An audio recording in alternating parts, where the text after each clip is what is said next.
Hello बच्चों, let's take a given question. The question says, what is velocity of sound in water at room temperature? So option A given है 1500 meter per second, option B 330 meter per second, option C 1500 kilometer per second, option D 330 kilometer per second. So इस question का जो key concept we need to understand is the concept of velocity of sound in a medium.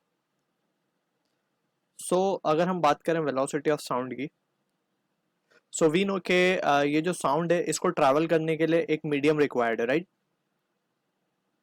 Medium is required. अब उसी medium के through sound जो है travel करता है। तो अब यहाँ पे मीडियम की कुछ क्वालिटीज हैं जो हमें पता होनी चाहिए, राइट? दो we will be studying it in the higher class के किस फैक्टर्स पे बेसिकली ये डिपेंड करता है और what exactly is the formula to calculate velocity of sound. यहाँ पे हम समझते हैं कि in general terms we need to understand के मीडियम पे डिपेंड करता है। मीडियम क्या क्या हो सकता है? अब हमारे पास तीन मीडियम्स है। साउंड या तो सॉलिड में ट्रैवल कर सकता है, ये एक मीडियम है। साउंड या तो लिक्विड में ट्रैवल कर सकता है, ये एक दूसरा मीडियम है। तीसरा मीडियम है हमारे पास गैस, ठीक है ना? ये तीन मीडियम्स है जिसमें साउंड ट्रैवल कर सकता है। अब इन तीनों में से सबसे ज्यादा तेज किस में ट्रैवल करता है वो हमें समझना होगा। अब सबसे पहले हमें पता है कि साउंड को ट्रैवल करने के लिए मीडियम रिक्वायर्ड है, ये बहुत इंपॉर्टेंट चीज है। मीडियम रिक्वायर्ड है, जैसे फॉर एग्जांपल यहाँ पे साउंड प्रोड्यूस हो रहा है, इस तरीके से साउंड प्रोड्यूस हो रहा है, ठीक है? और ये है हमारा सोर्स, यहाँ पे साउंड प्रोड्यूस हुआ, सोर्स है। अब यहाँ पे है रिसीवर।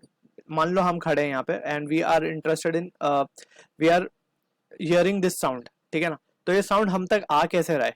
ये साउंड हम तक आ रहा है मीडियम पार्टिकल्स के जरिए। यहाँ पे बहुत सारे पार्टिकल्स होंगे, अभी हम यहाँ पे जस्ट एग्जांपल के तौर पे दिखा रहे हैं, बहुत सारे पार्टिकल्स होंगे। तो उस पार्टिकल के जरिए ये साउंड, वो पार्टिकल ये साउंड को कैरी करेंगे अपने साथ और ये हम तक आ जाएगा, ठीक है ना? इस तरीके से sound will be travelling.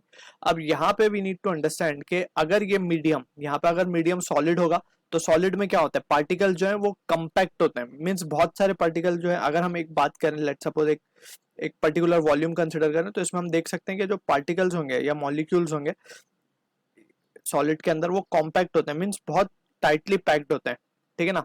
Space नहीं होती उनके बीच में ज्यादा।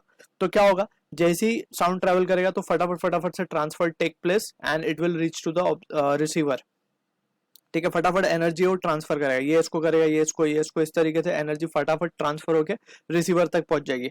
Where as on the other hand अगर हम सेम वॉल्यूम कंसिडर करें तो लिक्विड में जो है वो पार्टिकल जो है, थोड़े मॉलिक्यूल्स जो है दूर दूर होते हैं। तो इन दिस सिचुएशन थोड़ा सा टाइम ज्यादा लगता है, ठीक है ना? तो लिक्विड में अगर कंपेयर करें सॉलिड से तो थोड़ी सी कम स्पीड पे साउंड जो है ट्रेवल करती है, ठीक? Whereas on the other hand gas की अगर हम बात करें तो एक मॉलिक्यूल यहाँ है, दूसरा यहाँ है, तीसरा यहाँ है, बहुत दूर, ज्यादा ही दूरी होती है इनमें।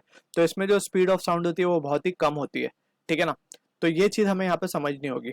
तो यहाँ पे हम बोल सकते हैं जो सॉलिड में अप्रोक्सीमेट वैल्यू, जो रफ वैल्यूज हम यहाँ पे लिख रहे हैं, अप्रोक्सीमेट जो स्पीड होती है वो होती है अराउंड 5100 मीटर पर सेकेंड, ठीक है?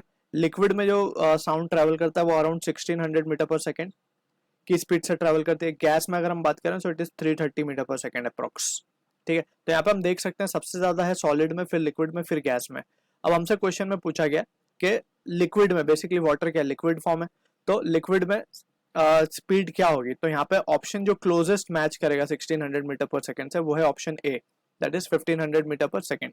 सो this is the factor that we need to remember के मीडियम के पार्टिकल्स पे। अभी फिलहाल हम ये याद रखेंगे, in higher classes we need to understand के दो तरीके के फैक्टर्स हैं, एक इलास्टिसिटी ऑफ मीडियम एंड एक डेंसिटी ऑफ मीडियम, ठीक है ना? In some sense we have discussed about, यहाँ पे हमने जो बात किया बेसिकली वो हमने बात किया, दोनों को ही हमने जस्ट जनरलाइज करके यहाँ पे समझा है। बट इन हायर क्लासेस जहाँ पे एक्चुअल फॉर्मूला हम देखेंगे वहां पे दो फैक्टर्स आएंगे, एक इलास्टिसिटी एंड एक डेंसिटी, ठीक है? तो जस्ट यहाँ पे अब हम ये ऑप्शन ए को करेक्ट मार्क करेंगे। So I hope you understood the solution. All the best.